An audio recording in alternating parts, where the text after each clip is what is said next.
안녕하십니까. 함재봉의 한국인의 탄생 시간입니다. 오늘은 일본은 왜 어떻게 근대화에 성공했을까라는 문제에 대해서 말씀을 좀 드려보도록 하겠습니다. 우리가 지지난 시간 조선이 근대화를 앞둔 조선이 어떤 상황이었다는 것을 우리가 배웠는데요. 이번에는 그러면 같은 때에 바로 옆 나라인 일본은 그럼 도대체 어떻게 하고 있었고 왜 일본은 성공적으로 근대를 받아들일 수가 있었는가, 그거를 살펴보는 시간을 갖도록 하겠습니다.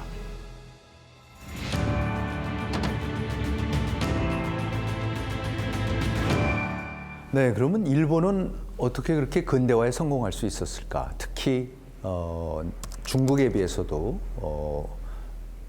훨씬 빨리 급격하게 근대화에 성공을 했고, 또 물론 조선에 비해서도 그랬습니다. 그 성공의 비결을, 원인을 우리가 살펴보는 것은 사실은 일본이 근대 국가 건설, 그러니까 봉건 전근대 국가에서 근대 국가로 넘어오는 과정에 있어서 사실 인류 역사상 그 어느 나라보다도 성공한 경우입니다. 그러니까 우리 이웃이고 우리와의 역사적으로 여러 가지 관계가 있어서 그런 맥락에서 일본을 보는 것이 아니라, 우리가 객관적인 눈으로 일본이란 나라를 예를 들어서 서양의 역사학자들의 시각에서 일본의 역사를, 근대사를 보면은 참으로 놀랍습니다. 그렇게 전근대 국가가 자신들의 힘으로, 자력으로 근대 국가를 건설하는 데 성공한 적은 없습니다. 일본이 유일한 경우입니다. 자, 그러면 왜 그렇게 됐을까? 그걸 알기 위해서는요, 우리가 지난 시간 19세기의 조선의 정치와 경제, 국제관계가 어땠고 왜 쇄국을 했고 이제 이런 거를 쭉 봤습니다. 그러면 그때 당시 조선이 겪었던, 조선이 처했던 상황하고 같은 시기에 일본은 그럼 어떻게 달랐을까? 그래서 일단 일본의 근대화의 성공 요인을 보려고 그러면 근대화 이전의 일본의 모습을 우리가 간략하게나마라도 살펴볼 필요가 있습니다.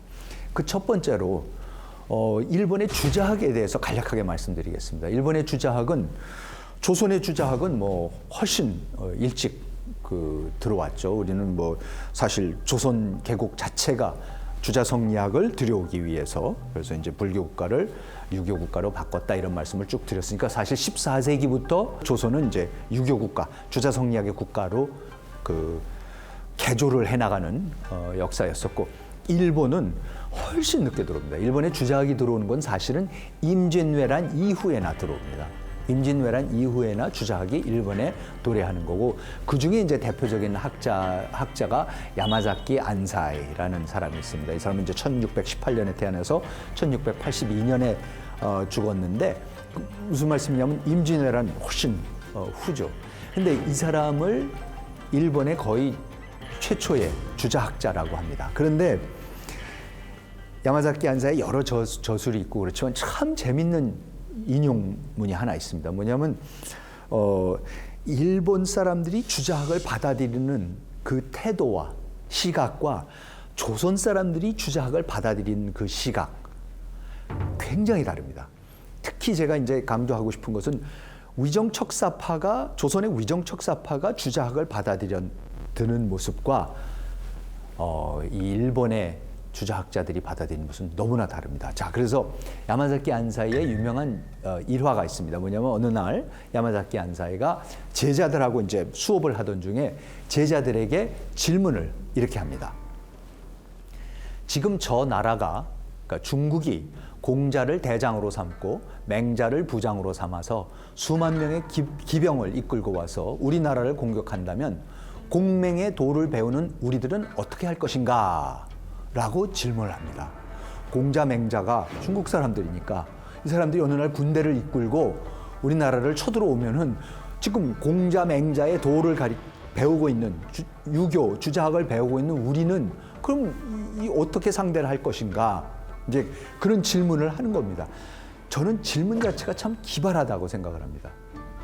과연 조선의 주자학자들이 저런 질문할 수 있었을까 생각을 해보면 글쎄요, 못했을 것 같습니다. 근데 이제 답이 더 기가 막힙니다. 이에 대답이 없자 이제 제자들이 할 말을 잃었습니다. 하도 어려운 질문이니까.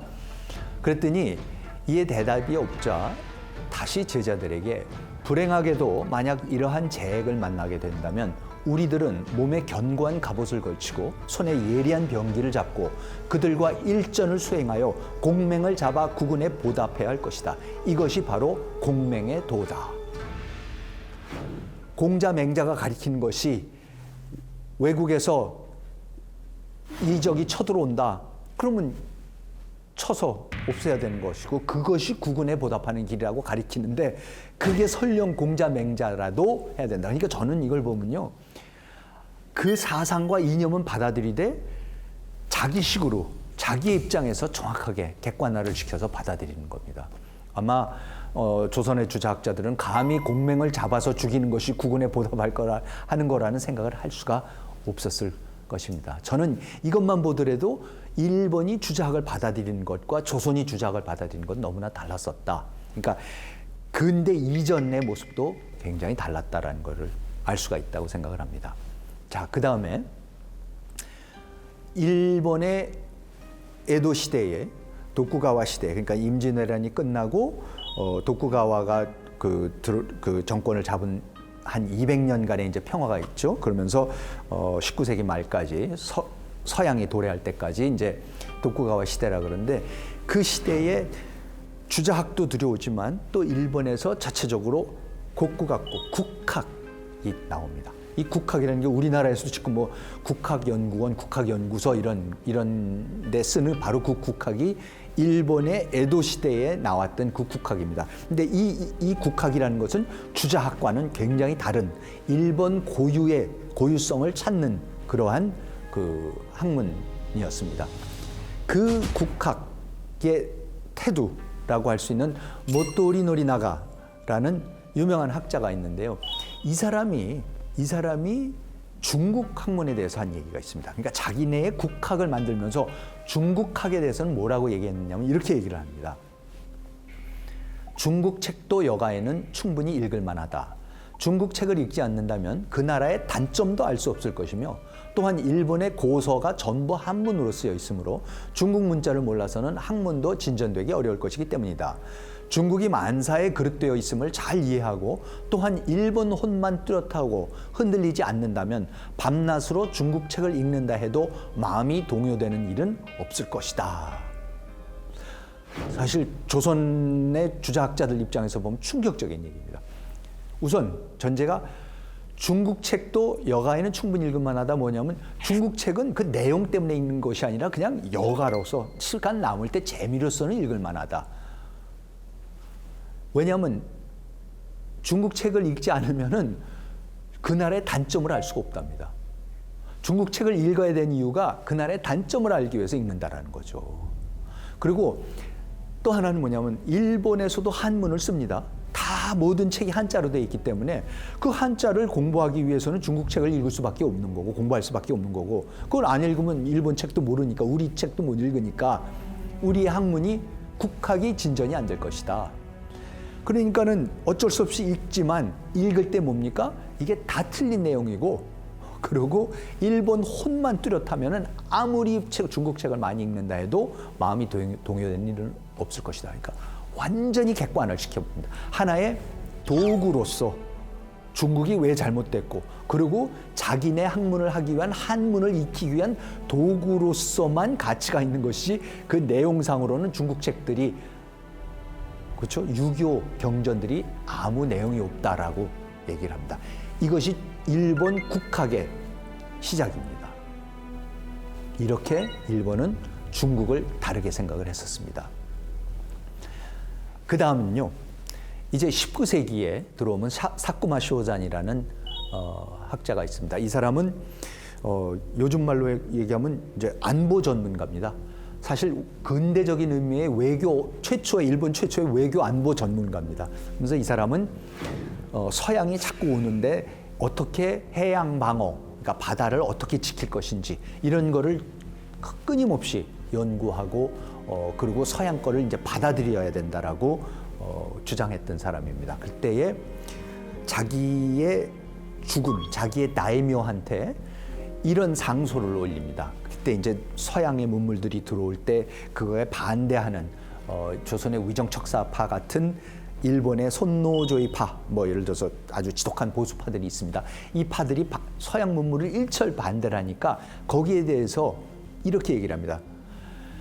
나라에 남아있는 자원조차 유용하게 사용하지 못하고 시변에 달하여도, 시대가 변할 때에 달하여도 병제를 고칠 줄 모르며, 그러니까 군사제도를 고칠 줄 모르며 포술이 있다고는 해도 옛날의 고루한 습속에 빠져 새로이 얻는 묘수를 강구하지 않으며, 그러니까 일본이 뭐 임진왜란 때도 대포 다 쓸 줄 알고 그랬었죠. 그렇지만 다 옛날 거다. 불편한 제도에 대해서는 그것이 불편하다는 것만 알 뿐 개정할 방도를 모르고 오직 자기 나라만의 좋은 것에만 집착하여 외국이라면 무조건 경시하고 그들의 실사에 숙련하여 국가의 이익도 일으키며 병력도 번성하고 포술도 뛰어나고 항해에 능숙한 것 등 훨씬 자국보다 우위에 서 있는 것을 알지 못하기 때문에 일단 영국과의 사이에 난이 일어나면 대패할 것이다 라고 얘기를 합니다. 그러니까 자꾸 무슨 뭐 서양이 오니까 우리가 격퇴를 시켜야 되겠다, 싸우자.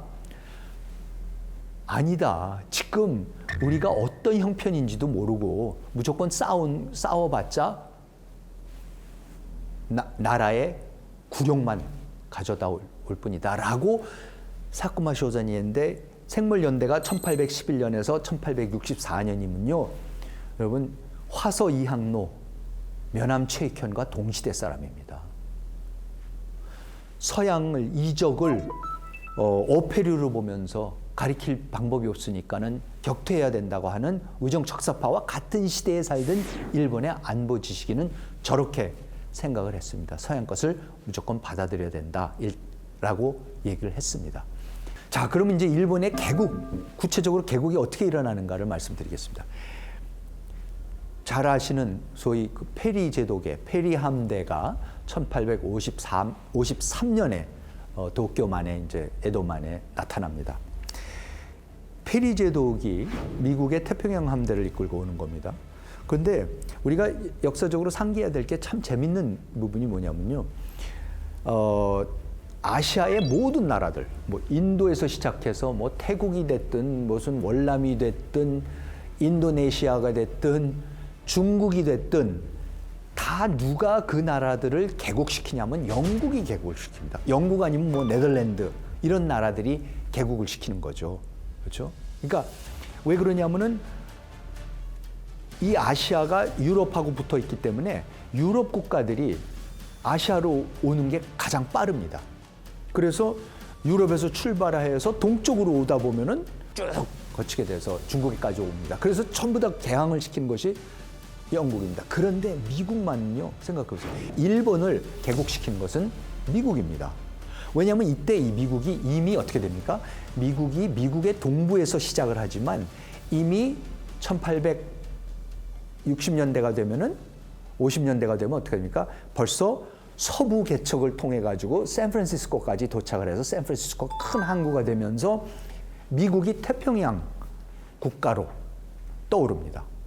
대서양 국가만이 아니라 대서양하고 유럽 건너서 대서양 국가만이 아니라 이제는 태평양 연안의 국가가 되면서, 그러면 태평양 연안 샌프란시스코에서 출발을 하면 제일 먼저 도달한 나라는 아시아의 국가는 일본입니다.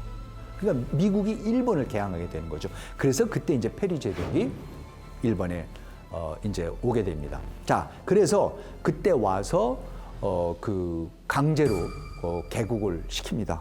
개국을 안 하려고 여러 가지 애를 쓰지만 결국은 힘에, 미국의 놀라운 힘에 결국은 승복을 하면서 바로 엽니다.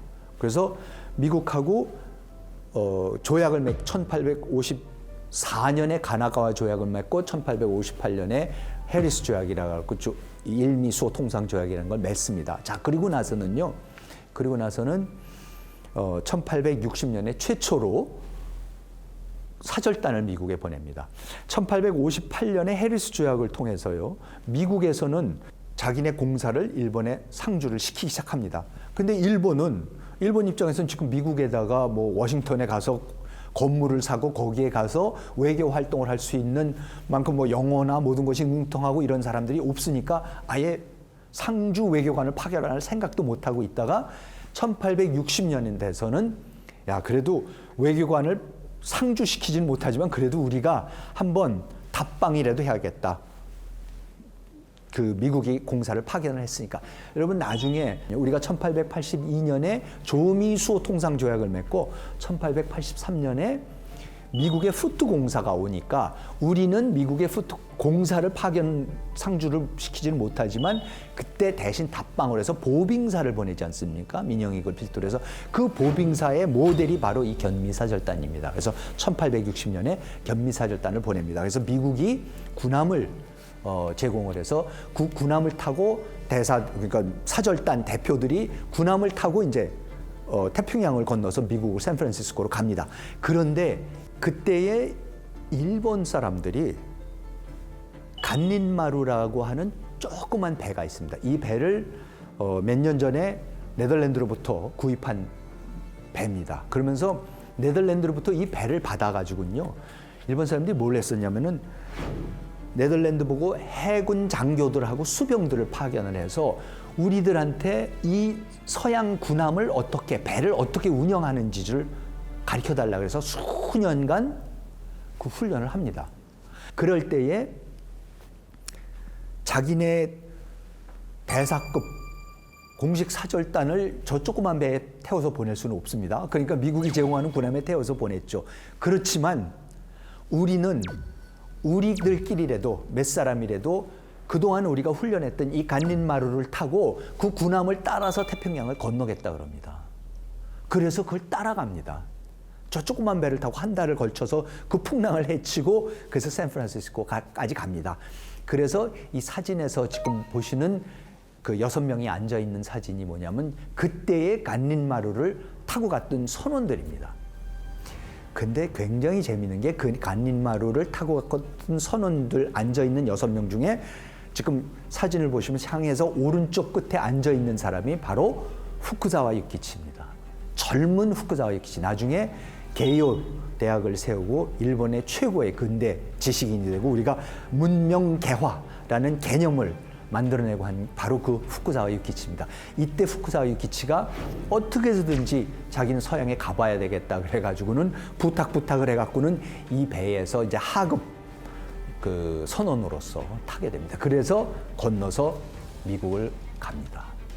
그래서 미국에 가서 자 대사들은 이제 그때 거기서 다시 대륙을 횡단해서 가서 뭐 워싱턴도 보고 미국을 전역을 이제 몇 달 동안 봅니다. 여기 사진 보시면 이 대사들이 이 사절단이 워싱턴 D.C.에 있는 조선소를 시찰하고 하고 사진 찍은 그 일본 기모노, 사무라이 기모노 그대로 입은 채로 그 찍은 사진도 보실 수가 있습니다. 그런데 그럼 아까 그 후쿠자와 유키치를 비롯한 간닌마루를 타고 간 선원들은요, 지금 사절단을 따라서 동부까지 갈 수가 없죠. 왜냐하면 그 배가 있으니까. 그러니까 이 사람들은 다시 그 배를 간닌마루를 타고 다시 태평양을 건너서 그냥 일본으로 돌아와야 됐습니다. 근데 그때에 기왕 미국에 간 김에 한 달간 머물 수 있게 해줍니다. 그래서 한 달간 샌프란시스코에 머뭅니다. 그런데 그때 머물고 있을 때요, 후쿠자와 유키치가 가져간 돈으로 거기에 있는 모든 책들을 다 삽니다. 특히 교과서, 역사책, 서양의 이런 책들을 제대로 읽지도 못하지만 그걸 다 삽니다. 그러고는요, 그것만 하는 게 아니라 그 동네 사진관에 가서 샌프란시스코 사진관에 가서 그 사진관의 그 딸하고 사진 좀 찍어도 되겠냐 그러면서 사진까지 찍습니다. 그래서 지금 보시는 사진이 유명한 사진입니다. 그때 후쿠자와 유키치가 가서 사진사의 12살짜리 딸 세오도라 앨리스 슈와 함께 찍은 사진입니다. 그 외국을 배우려고 하고 외국 거를 받아들이더라도 객관화를 시켜서 자기 걸로 자기식으로 해석을 하고 하는 그러한 전통, 그러한 시각, 그러한 지적인 습속이 있기 때문에 일본이 저는 근대화를 굉장히 빨리 받아들이는 거였다고 생각을 합니다. 자, 그러면 일본이 본격적으로 받아들이기 시작하는 건 이제 메이지 유신이라는 걸 통해서죠. 메이지 유신은 1868년에 일어납니다. 그러니까 1853년에 개국을 했다가 15년 후에는 메이지 유신이라는 걸 통해서 정권이 바뀌면서 도쿠가와 막부가 무너지고 도쿠가와를 무너뜨리는 그 역할을 한 것이 사진에 보시는 기도 다카요시, 사이고 다카모리, 그다음에 이제 많은 분들이 아시겠지만 사카모토 료마, 그다음에 이제 여기 사진은 없지만 오쿠보 도시미치 이런 사람들이 중대한 역할을 합니다. 제가 꼭 말씀드리고 싶은 것이 뭐냐면은 일본이 지금 수백 년 동안, 그러니까 6세기, 7세기 이후로 일본은 막부 체제였습니다. 그러니까 막부라는 게 장군이, 쇼군이 실질적인 통치를 하는 거고, 천황, 일본의 왕은, 천황은 교토에 있는 거고, 근데 완전히 이 쇼군한테 가려서 존재조차가 희미해져 버립니다. 천황이. 그러면서 이제 일본이 250개 번으로 나눠져 있습니다. 250개 번이라는 게 말이 번이지 사실 국이라고 합니다. 그러니까 250개 나라로 나눠져 있었던 거고, 각 나라마다 다이묘, 즉 왕 같은 사람들이 다 있었던 거고요. 그렇게 일본이 살아가고 있었던 거고, 그 중에서 제일 센 그 중에 제일 센 다이묘가 그게 바로 이제 도쿠가와고, 도쿠가와는 지금의 동경 근처에 영지를 이제 갖고 있었던 사람입니다. 자, 그런데 지금 메이지 유신이 일어나면 중앙 집권 근대 국가가 있어야 되는 거죠. 그러니까 각 번마다 다 왕이 있고 다이묘가 있고 밑에 뭐 재상들이 있고 대신들이 있고 군대가 있고 사무라이 있고 이런 게 아니라 이제는 도쿄에 중앙 정부가 있고 중앙 정부에서 모든 군사 세금 걷는 거 모든 거를 이제 다 총괄을 해야 되는 겁니다. 그게 이제 중앙 집권 국가를 만드는 거죠. 그러려면은 뭐냐면 250개 한마다 다이묘가 각 한을 몇백 년씩 통치를 해왔거든요. 근데 그 사람들의 가문으로부터 이제는 그 번의 통치권을 뺏어야 되는 겁니다. 그래서 하나로 묶어서 중앙정부의 권력으로 다 묶어버리는 거죠. 자, 그러면요. 여러분 생각을 해보세요. 이게 어떻게 가능합니까? 사실 유럽에서 프랑스가 됐든 독일이 됐든 영국이 됐든 그 중앙 집권하는 과정에서 일어나는 수많은 전쟁들이 우리가 알고 있는 장미 전쟁이고 무슨 루이 14세가 일으키는 전쟁들이고 다 그런 전쟁들이죠. 왜냐하면 영주들이 그걸 안 내놓겠다 그러니까. 일본에서는요, 영주들이 그걸 다 내놓습니다. 근데 그때 뭐라고 앉아서 천황이 이렇게 얘기를 해요. 그때 뭐라 그러냐면 메이지의 이름으로 이제 내는 거죠. 당신이 지금 그 조슈 번의 사츠마 번의 다이묘일 수 있는 이유는 뭐냐?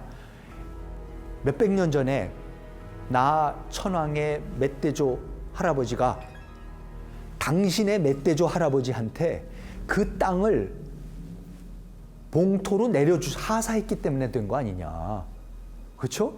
그러니까 원래는 뭡니까? 원래는 천황 거다. 그런데 지금의 메이지 유신을 하고 나서 메이지 천황이 이제는 전에는 당신들한테 이렇게 따로따로 맡겨서 통치를 하라 그랬지만 이제는 친정을 하겠다. 내가 직접 통치를 하겠다. 그러니까 내놔라 이러는 겁니다. 물론 경제적인 보상은 어느 정도 해줬죠. 그래도 그렇죠. 완전히 그걸 다 놓는 건데 일본의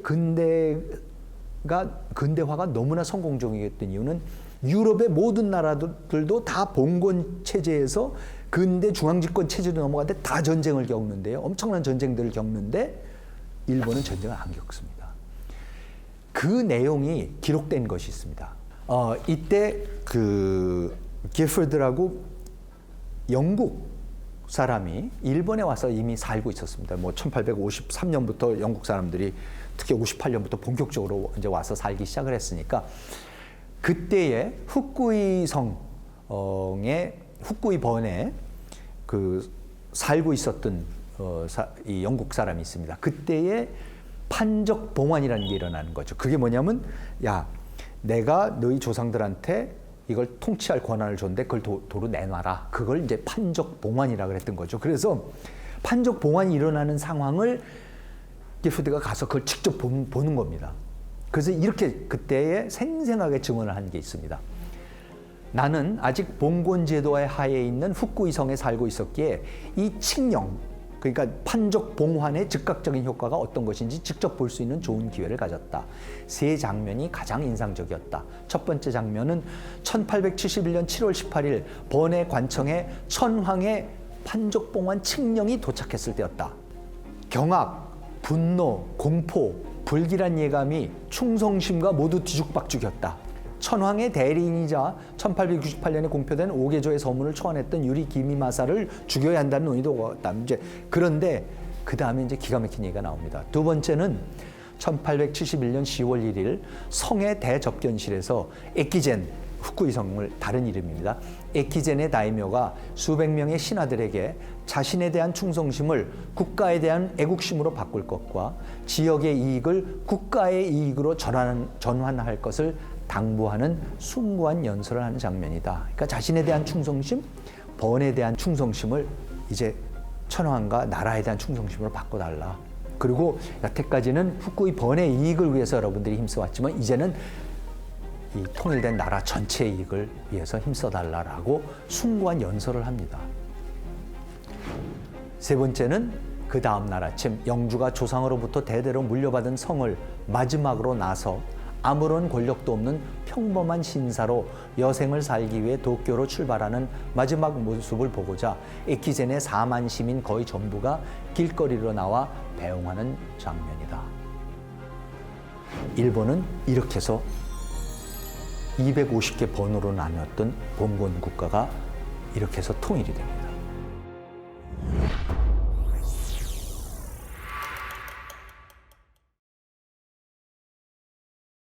일본은 이렇게 해서 통일을 이제 이루었습니다. 메이지 유신을 통해서 그 250개 번으로 나눠져서 뭐 우리가 사무라이 영화들 보면은 전국 시대에 그렇게 서로 싸우고 맨날 전투하고 죽이고 하던 그 일본이 놀랍게 빨리 순조롭게 통일 국가로 나갑니다. 근대화를 위해서. 그리고는요, 그 다음에 또 하나 놀라운 일이 뭐냐면 이와꾸라 사절단이라는 거를 파견을 합니다. 그게 뭐냐면 이와꾸라는 이제 그 당시에 최고 대신 중에 한 사람이었던 메이지 정부의 최고 대신 중에 한 사람이었던 사람이고 그 사람을 대사로 보내고 이제 수행원들 따라 보내지만 그래서 이와꾸라 사절단이 되는 겁니다. 자, 이와꾸라 사절단이 1871년에 떠났는데요. 이때에 떠난 이유가 뭐냐면 불평등조약 재협상입니다.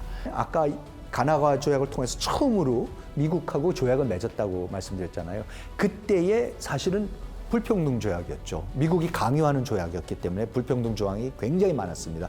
치외법권, 그러니까 미국 사람이 일본에 살 때는 일본법의 적용을 받지 않는다 등등의 치외법권이 굉장히 굴욕적인 거죠. 우리도 이제 그렇게 배웠었던 거고 그런 게 이제 불평등조약인데 일본도 그 불평등 조약을 당했는데 조약이라는 게 20년마다 다시 맺거든요. 재협상을 하거든요.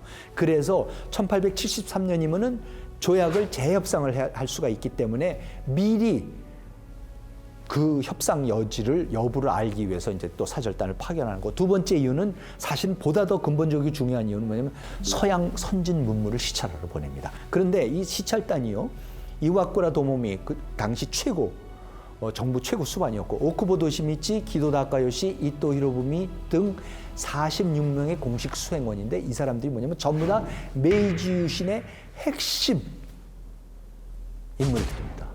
그러니까 무슨 말씀이냐면요, 여러분 지금 200년 된 정부를 간신히 무너뜨리고 폐번치연 그 판적봉환 같은 걸 통해서 간신히 통합국가를 만들었는데 그러자마자 정부 사람들이 뭐라고 했냐면 야, 근데 여기까지는 우리가 했는데 이 근대국가라는 걸 도대체 어떻게 만드는 거냐?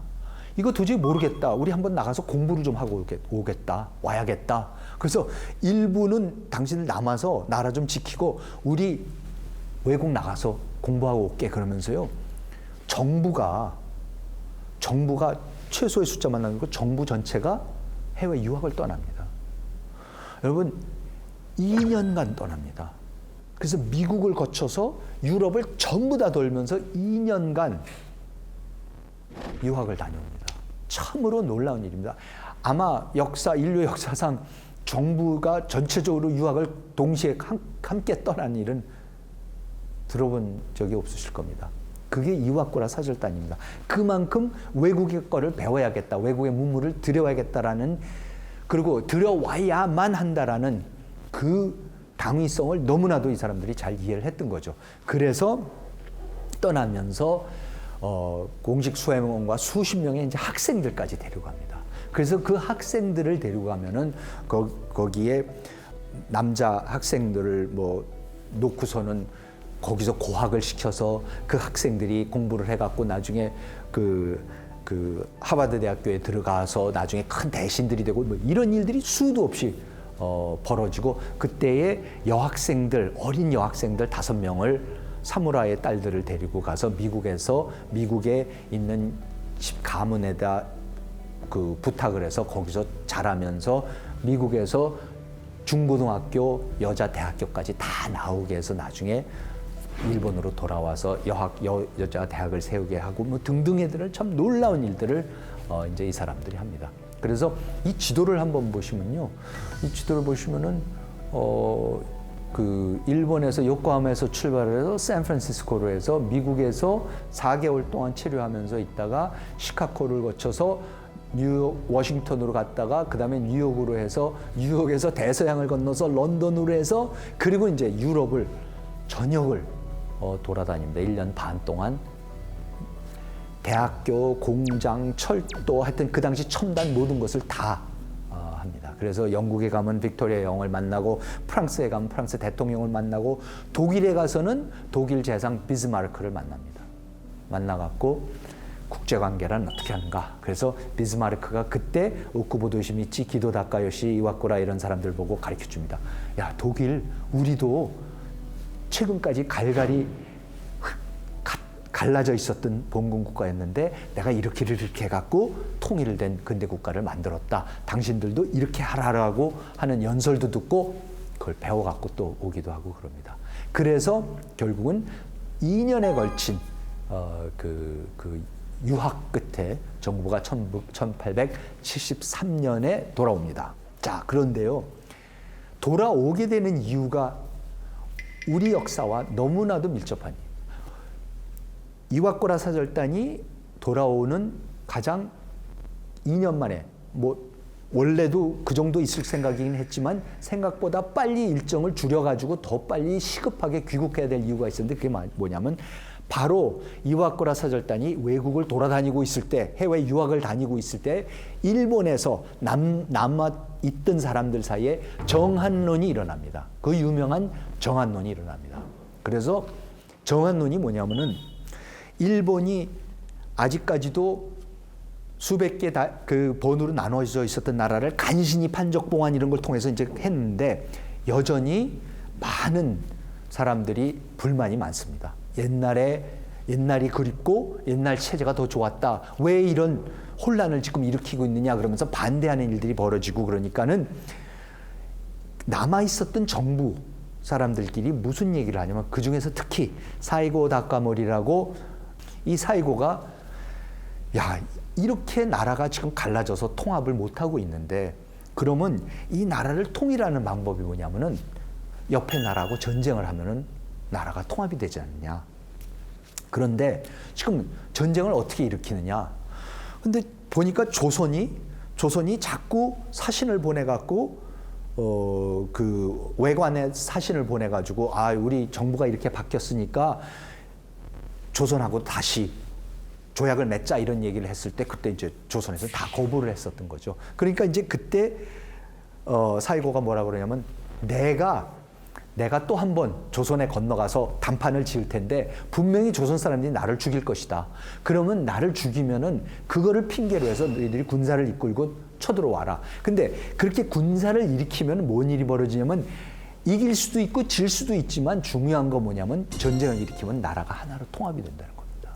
정한노는 국론 통일을 하자고 하는 겁니다. 사실 그래서 정한노는 뭐 기도 다카요시도 하고 모든 사람들이 때가 되면은 국론이 분열될 때는 꼭 정한론이 일어납니다. 그래서 1873년 8월 사이고를 조선의 사신으로 파견하겠다는 공식 결정을 내려서 천황이 메이지가 그렇게 임명을 합니다.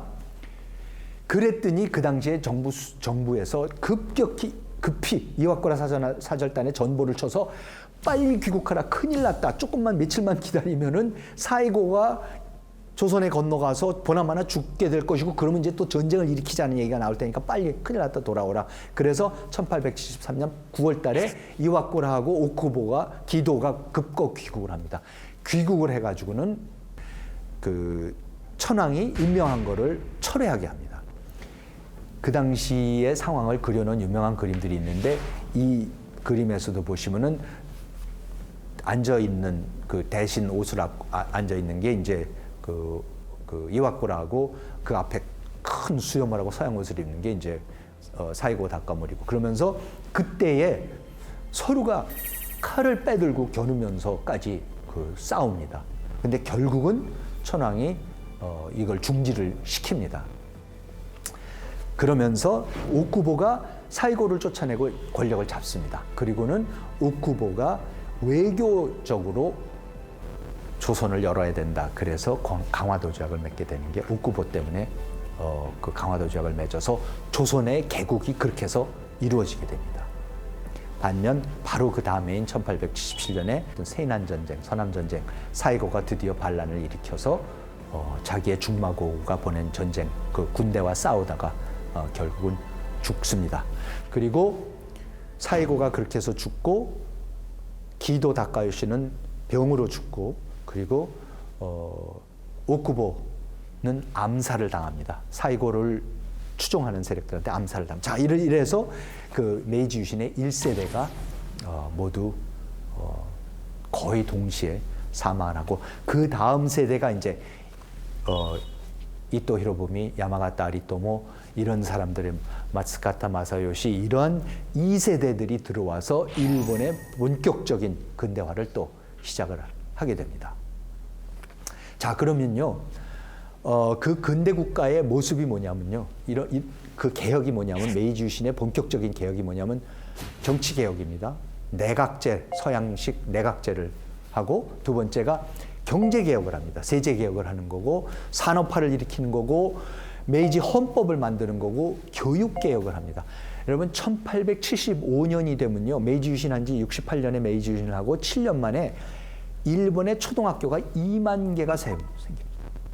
그리고 1870년대에 영어로 가리키는 학교가 156개가 설립이 됩니다. 일본은 이렇게 해서 근대화를 시킨 거고 군사는 징병제를 전에는 사무라이들이 전쟁을 하는 계층이었지 않습니까? 신분제를 없애버리고 사무라이들을 없애고 이제는 모든 국민을 징병을 합니다. 그래서 징병제가 생기면서 국민군이 생기고 독일로부터 총참모부라는 거를 배워서 1878년에 설립을 하고 참모대학을 1883년에 세우면서 이제는 강력한 군대까지도 키워나가는 것이 일본의 그 근대화의 급격한 근대화의 모습입니다. 자, 그러면요, 조선의 개화파가 바로 요 일본을 보는 겁니다. 저희가 19세기 조선이 어떻게 살았고 왜 조선은 쇄국을 할 수밖에 없었고 그런 얘기를 쭉 말씀을 드렸는데 바로 그때에 일본에서는 지금 이런 변화들이 일어나고 있었던 거죠. 바로 옆 나라에서요. 그러니까는 참 역사적으로 재미있는 문제가 뭐냐면 질문이 뭐냐면 그럼 어떻게 해서 쇄국을 해서 완전히 걸어닫고 있었던 조선이 어떻게 해서 일본에서 일어나고 있는 이 놀라운 변화를 배울 수가 있었고 어떻게 개화파들이 그걸 알게 됐을까가 참 미스테리 아닙니까? 사실 그런 것이 역사를 우리가 자세히 들여다보면 제일 재미있는 부분이 바로 그런 겁니다. 어떻게 이런 일이 일어났을까? 그리고 그걸 풀어가는, 그걸 이해하게끔 연구를 해나가는, 찾아나가는 방법이 그 역사의 정말로 묘미입니다. 그런데 조선에서는요, 어떻게 일본의 이 모습을 알게 되는가?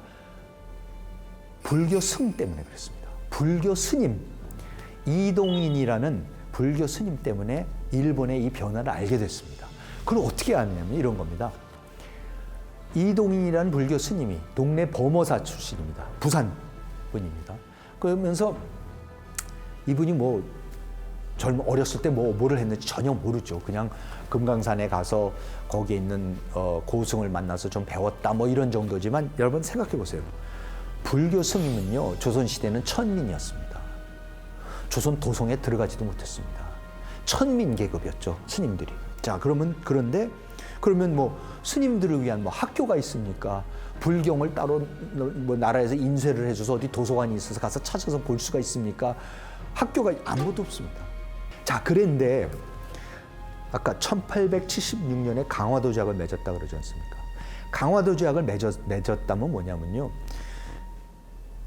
일본의 오쿠보 도시미치가 강화도 조약을 맺고서 조선을 열었습니다. 그럼 연다라는 게 무슨 뜻이냐? 여는 게 뭐냐면 그 전까지 외관, 동네 초량진 외관, 고기만 일본 사람들이 와서 잠깐 와서 장사를 하고 갈 수 있게끔 만들어 놨었던 완전히 닫아놓은 제한적인 거래만 할 수 있는 체제였던 거를 강화도 지역이 뭐라 그러냐면 그 외관에 있었던 철조망을 다 치워버리고 이제는 일본 상인들이 오면은 마음대로 어느 넓은 지역 내에 가서 장사를 할 수 있게 해주고 거기에 이제 조선 사람들도 들어와서 같이 만나서 교류를 할 수 있게 하자라는 것이 그게 강화도 지역의 핵심입니다. 그래서 강화도 조약을 맺으면서 어떻게 됩니까? 초량진을 둘러싸고 있던 철조망과 200년 동안 둘러싸고 있던 철조망과 이걸 다 무너뜨리면서 일본 사람들이 이제 건너오면은 와서 거기에서 살기 시작하고 집을 짓고 도로를 내고 재판소를 자기네들이 인구가 많아지기 시작하니까 재판소를 만들고 병원을 짓고 그리고 마지막으로 뭐가 생기냐면요. 종교 생활을 해야 되니까 그러니까 일본 정부가 스님들을 파견을 해야겠다. 절이 있어야 되겠구나. 사찰이 있어야겠구나. 그래서 스님을 파견하기로 합니다. 그래서 그때 정부에서 어느 절을 찾아가냐면 교토에 가면 히가시 혼간지라는 절이 있습니다. 한번 꼭 동본원사, 우리 발음으로 그렇게 하는데 기가 막힌 절입니다. 근데 그 동본원사가 옛날부터 아주 오래전부터 조선하고 깊은 관계가 있습니다.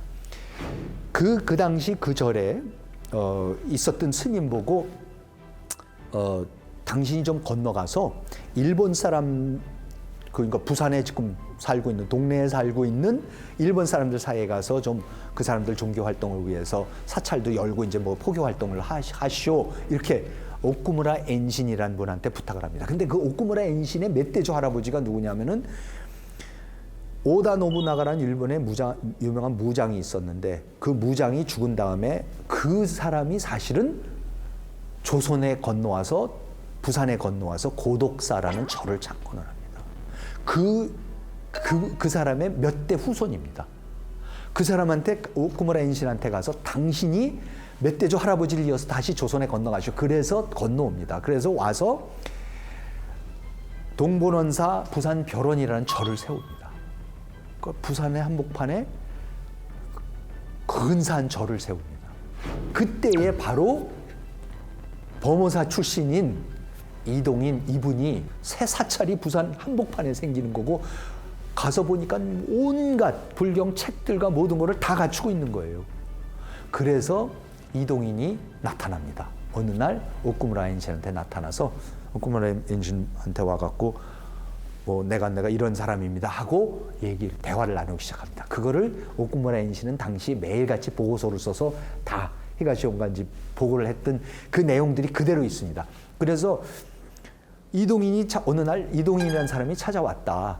그러면서 뭐 이것저것 물어보고 그러는데 그 예사롭지 않은 사람 같다. 오히려 불교 얘기 같은 것보다는 국제 정세 이런 거를 자꾸 물어보고 그러더랍니다. 그래서 아무튼 뭐 와서 얼마든지 대화를 하자 그래갖고 와서 여러 가지 얘기를 하고 그러면서 이제 책도 보여주고 사진도 보여주고 일본이 근대화하는 모습도 이제 보여줬던 거죠.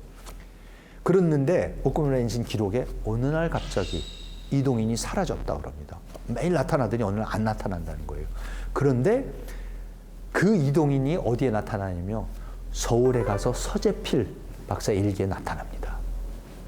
서재필 박사의 회고록을 보면 이런 대목이 나옵니다.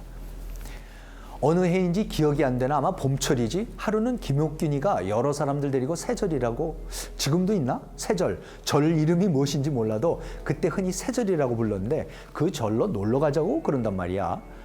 그래, 그 절에 갔더니 중 한 사람이 있는데 사람이 매우 공손하고 말도 잘하고 또 공부도 많이 한 모양이고, 근데 이 중이 처음에는 사진을 보여주는데 세계 여러 나라 도해처며 도시, 군인의 모양 같은 걸 많이 가지고 있단 말이야. 그걸 요지경을 본데 모두 처음 보는 것이라 재밌단 말이야. 이렇게 하기를 1년 이상이나 걸려서 오쿠무라 이동인이 가져온 책들을 다 읽었지. 그때 그 책이 일본말로 쓴 것인데 우리가 한문은 대개 짐작하니까 한 문자만 연달아 읽어보면 뜻은 모두 통한단 말이야. 그래서 그 책을 다 읽고 나니까 세계 대세를 대강 짐작할 것 같거든. 그래서 우리나라도 다른 나라처럼 인민의 권리를 세워보자는 생각이 났단 말이야. 이것이 우리가 개화파로 첫 번 나서게 된 근본이 된 것이야. 다시 말하면 이동인이라는 중이 우리를 인도해 주었고 우리는 그 책을 읽고 그 사상을 가지게 된 것이니 세절이 우리 개화파의 운상이라고 할 것이야.